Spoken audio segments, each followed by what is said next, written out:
Understand attraction by understanding the brain and love. I became interested in assisting guys in obtaining the woman they seek in life, since I used to believe that I would never meet my own soulmate. I know how it feels stay alone, to believe that no one in the world accepts you for who you are. This is only bad thinking, I assure you. Love has always seemed like a messed up thing to me since I was a small lad, something that made me pain and something that I would never endure. As a child, I saw love as a dark tunnel leading to a contradictory pit of nothingness. Attaching oneself to someone can only damage you, I reasoned. Yet I always desired it despite. Love is deeply ingrained in our DNA. We must recognize and acknowledge that our love lives have a significant role in our overall satisfaction as people. They want to be loved nearly as vital as the desire to breathe the oxygen that keeps us alive. When they believe that no one loves them, some individuals do the unimaginable. Do you see how vital love is? However, we must recognize that love is unique to each individual. We all express and respond to love in our own distinct ways. So, in order to comprehend your partner's or the lady you desire's idea of love, we must first understand our own. You must reflect on your history. Many individuals seldom examine their childhood or adolescent memories, despite the fact that those recollections shape who they are now. This is psychology at work. We are who we are for a variety of reasons. We only need to figure out why. My concept of love now is as follows. True love is unconditional, regardless of where you are in the world. You still have feelings for that individual. You infuse their minds with peace and comfort, as if there are no problems in the world. As in, when two individuals bring a new human into the world, everything in your life may seem chaotic or out of whack, but this real connection and love are too strong to automate your happiness and love for each other. You can't stop thinking about this person and your beautiful future with them. It is not necessary to be flawless in love. It is about recognizing each other's differences, but yet loving them for who they are. My 9-year-old sister and I used to take the bus home from school together when I was 7 years old. We were students at Forestville Central at the time.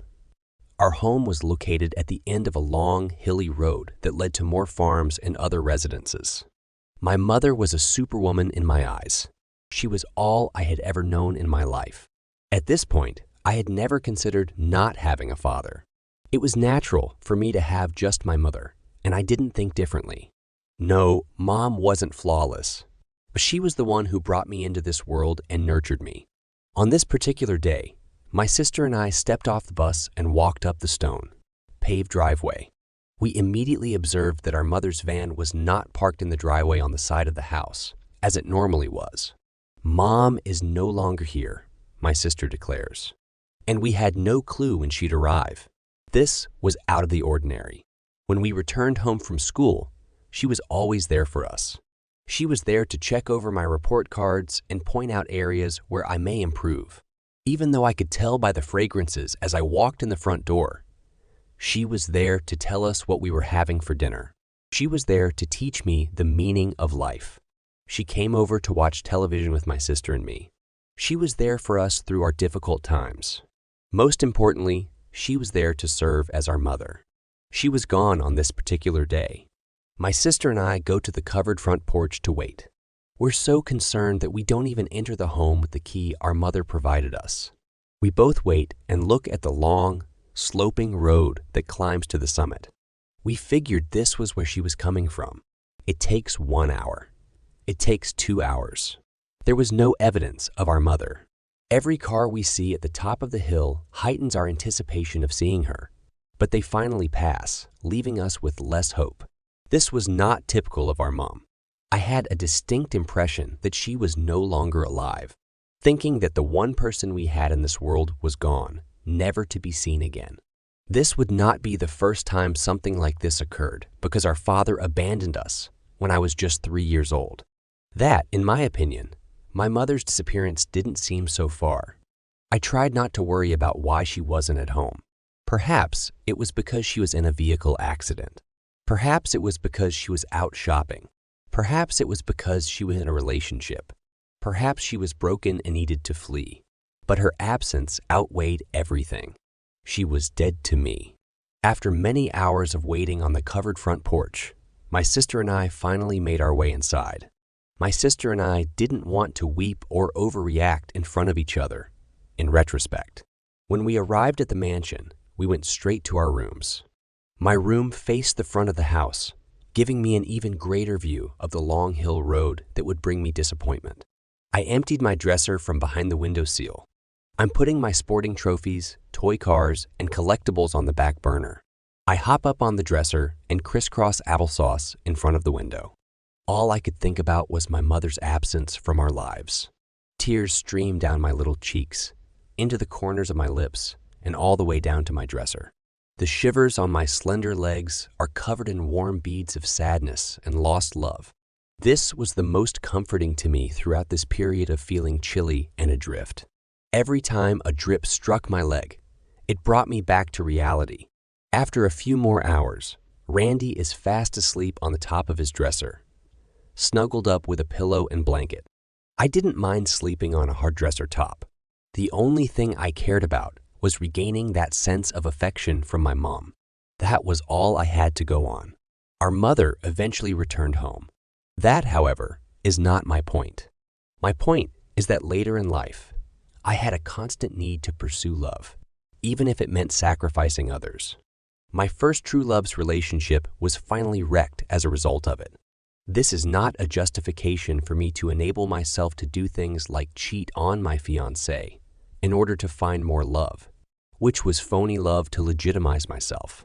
But I credit this to the fact that I was always looking for my mother's real love and was never able to find it. I'm not claiming my mom didn't care for my brothers and me, but I say this because it is a documented truth that traumatic events are etched into your brain's amygdala, generating new neural pathways that link to the behaviors we conduct in our lives and in the future. I now have a better understanding of science. Our identities are shaped by our traumatic experiences, regardless of how we handle them. When I was lonely and thought I'd never find love, I never imagined myself being invited to all girl parties, jet skiing with stunning ladies, or making new friends and meeting incredibly successful individuals via women. But that is exactly what occurred. Your life may be much more rewarding than it is now.